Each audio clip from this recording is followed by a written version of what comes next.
Bonjour à toutes et à tous. Aujourd'hui, on va s'intéresser à l'Europe, qui est prise, on peut le dire, dans un véritable étau. Entre la géopolitique mondiale et les tensions sociales qui grondent dans ses propres rues, on va décortiquer ensemble les multiples crises qui la mettent à l'épreuve. Le constat est là, il est assez clair, le continent est sous tension. Et attention, il ne s'agit pas d'une seule crise isolée, mais bien d'une série de forces qui s'additionnent, qui interagissent et qui, au final, menacent sa cohésion. Cette métaphore de la cocotte minute, franchement, elle résume parfaitement la situation.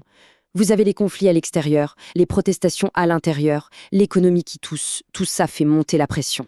Alors, commençons par la première source de chaleur, la géopolitique. Sur la scène mondiale, les cartes sont en train d'être rebattues.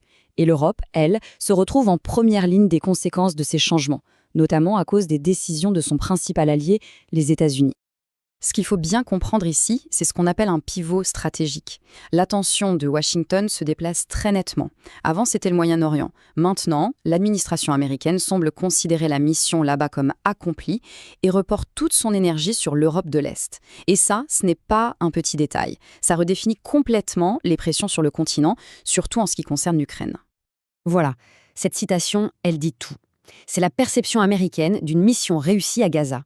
Et fort de ce sentiment, ils se sentent légitimes, en quelque sorte, de réorienter leurs efforts vers l'autre conflit majeur qui se joue aux portes de l'Europe. Et là, on ne parle pas juste de belles paroles, hein. Ça se traduit par du concret, des rencontres au sommet, du soutien matériel. L'idée, c'est vraiment de mettre le paquet pour résoudre le conflit ukrainien. Ce qui, bien sûr, augmente la pression sur toutes les parties, y compris les Européens. Ok, on a vu la pression qui vient de l'extérieur, mais à l'intérieur même des frontières européennes, ça chauffe aussi.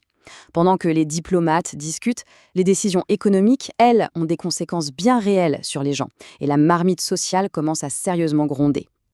Et derrière une bonne partie de cette colère populaire, il y a un mot qui revient tout le temps, l'austérité. Alors qu'est-ce que c'est, au fond? Eh bien, pour faire simple, ce sont les politiques de rigueur pour contrôler la dette. Concrètement, ça veut souvent dire plus d'impôts ou moins de dépenses publiques.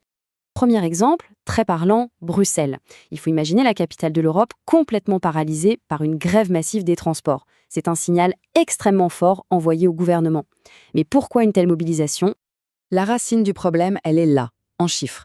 Un déficit et une dette qui explosent les plafonds autorisés par l'Union européenne. Du coup, le gouvernement se sent obligé de serrer la vis et de couper dans les dépenses. Mais pour les syndicats et pour beaucoup de gens, ces coupes, ce sont des mesures d'austérité tout simplement inacceptables. Allez, on quitte la Belgique, on traverse la frontière et on arrive en France.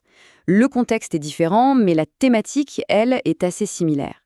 Là aussi, le gouvernement a dû faire machine arrière sur un projet majeur face à une opposition très très forte. On voit ici toute la puissance de la pression combinée de la rue et du Parlement.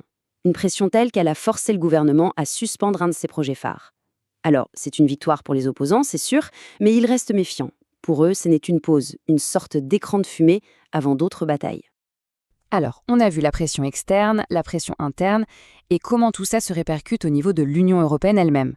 Eh bien, sur un sujet aussi sensible que la migration, l'unité européenne est mise à rude épreuve.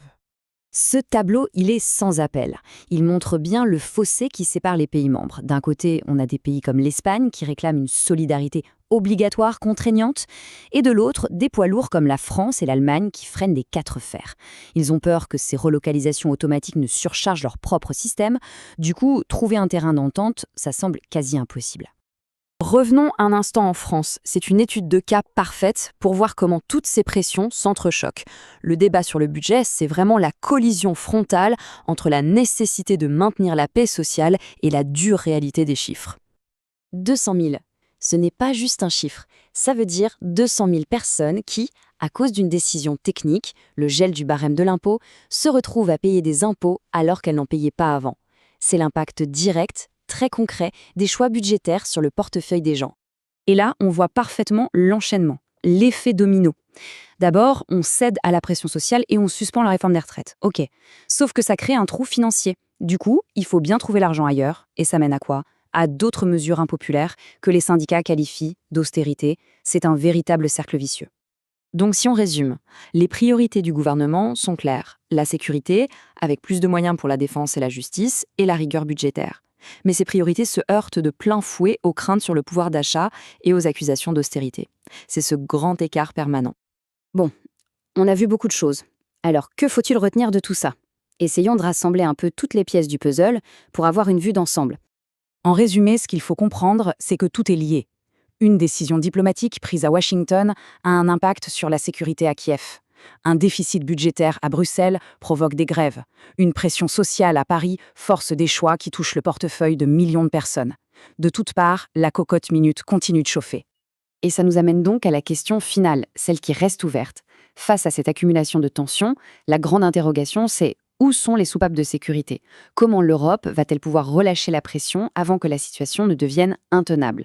C'est tout l'enjeu des mois et des années qui viennent. Merci d'avoir suivi cette analyse.